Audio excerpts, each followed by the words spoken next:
seem depressed. Should we let a couple of orcs through the gate? You expect a quick retort, but Boindale says nothing for quite a while. I have been thinking about what Vrachus's vision might have been when he brought together so many different people. Each has contributed towards the forging of Keenfire. We would never have set off without you. We couldn't make it without the craftsmen. We wouldn't have made it through all the orcs without the actors. And finally, the Pointy Ear will wield Keenfire against evil. We're the best group for this expedition. The only group who can do it. You have forgotten yourself and your brother. You forged a way through row upon row of our foes where others would have given up. Boindale gives you a nod, already half lost in his thoughts again.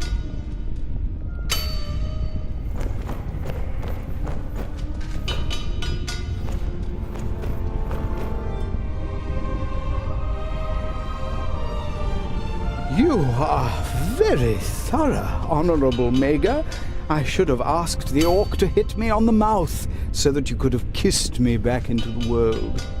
Fair damsels only kiss brave warriors. An actor can be many things, including a warrior.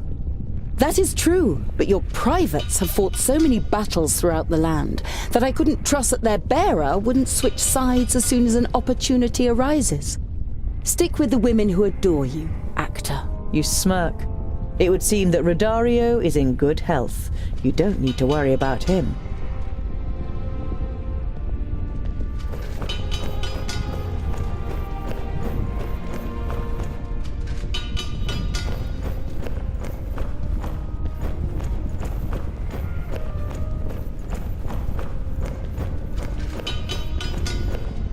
As you approach Namora, she is lost in thought, massaging her wrists. She contributed a bracelet made of teonium to complete the unusual alloy needed for Keenfire. The bracelet was a present from my mother to protect me from the powers of good. Well, as it would seem, I am on the other side now. I've no use for it. Hopefully you won't become too good. Keenfire can only be wielded by a foe of the dwarves. You smile at her encouragingly, and she reciprocates your glance. Both of you know that the Alfar will always be enemies of the dwarves.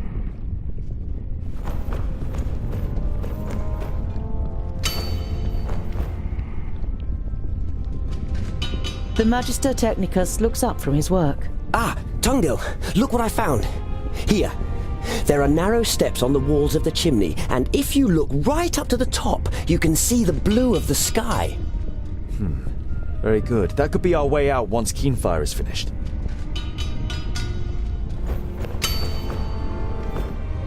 You look at Balandis's sweaty skin, her muscles, and her hair. When you become aware of what you are doing, you stammer. Can I help in any way? I think the knot is coming in. She indicates to her back with a short nod of her head.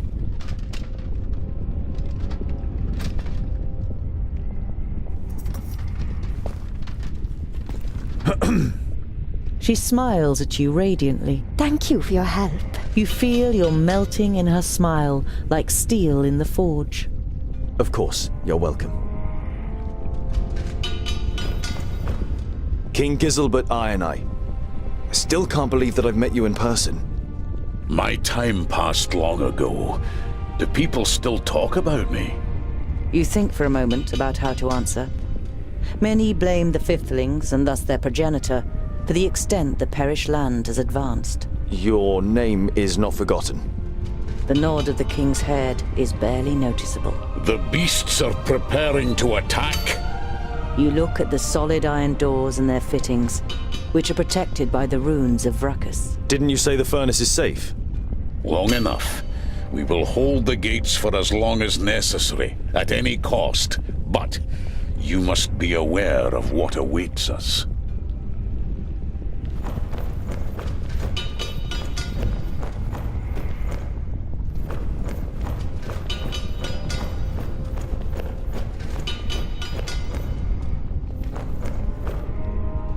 He stood against the orc without hesitation, even though he knew he was no match for it.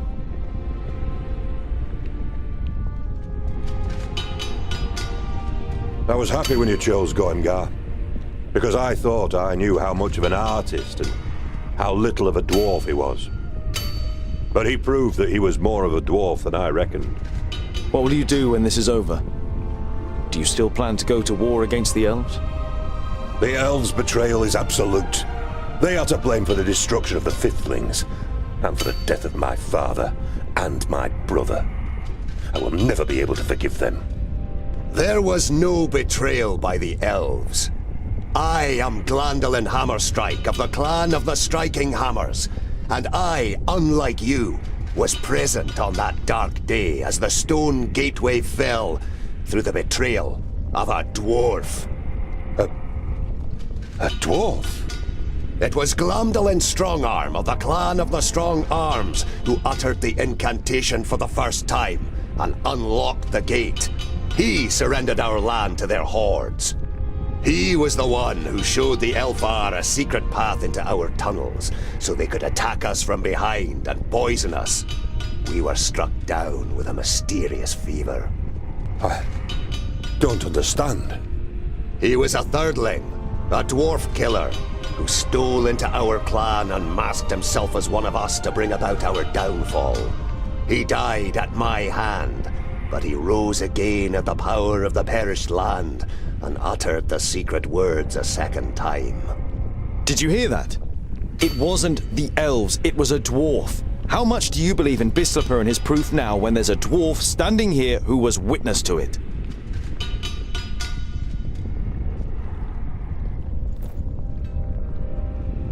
Keep them at bay until we have forged the axe.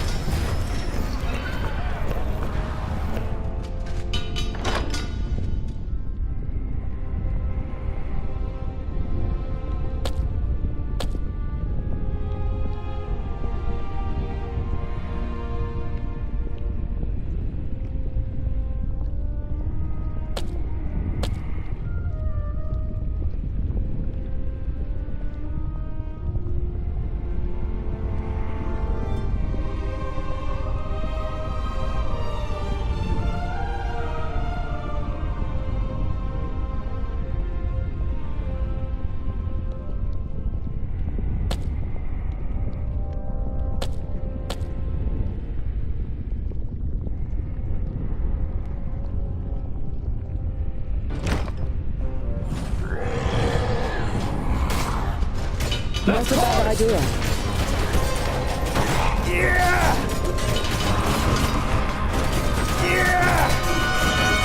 And now you're getting interested.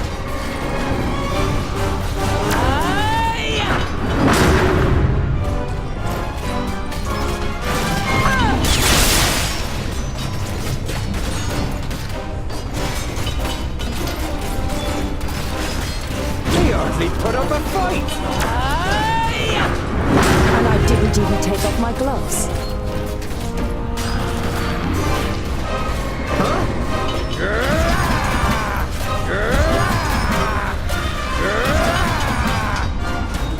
Yes?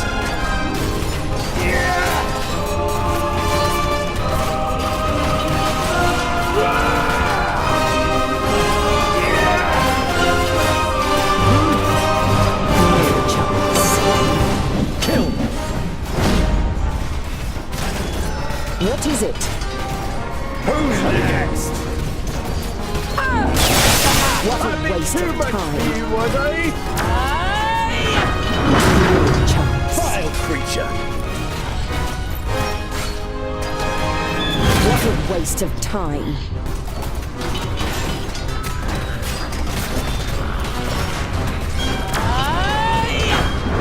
No chance. And what now?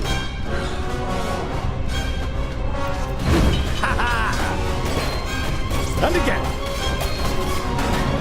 Hey, how about some help?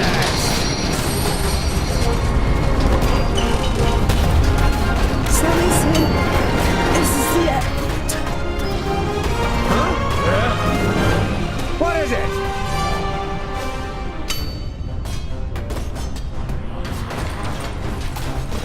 Vile creature! Ha ha!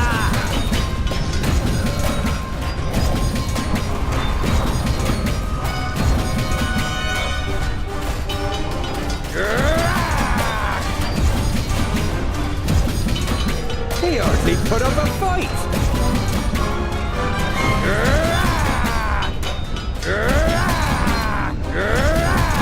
Huh?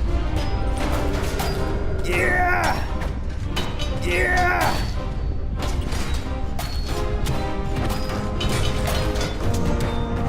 Yeah! Huh?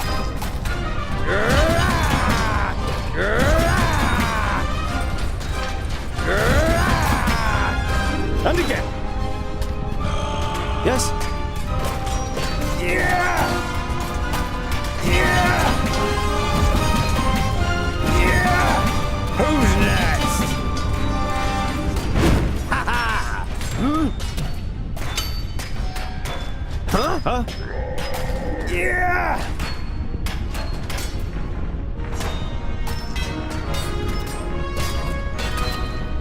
Yeah! Who's next? We hardly put up a fight!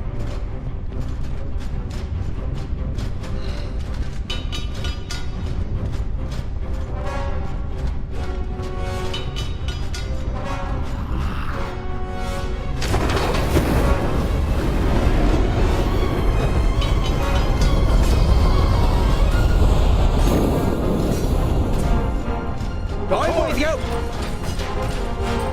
Yeah! Yeah! Yeah!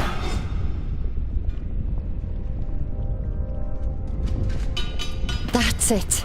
We've done it. May I? Of course. If it weren't for you, it would never have been forged.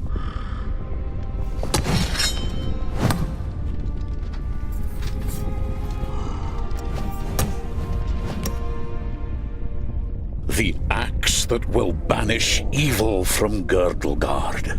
Now it all makes sense. All those cycles of perseverance, of fighting, the agony of being undead. Thanks and honor be to Vrakas. Tell the clans that we never gave up. The Fiftlings fought against evil for as long as they could. Here, keep this as a memento. Your gift is too generous.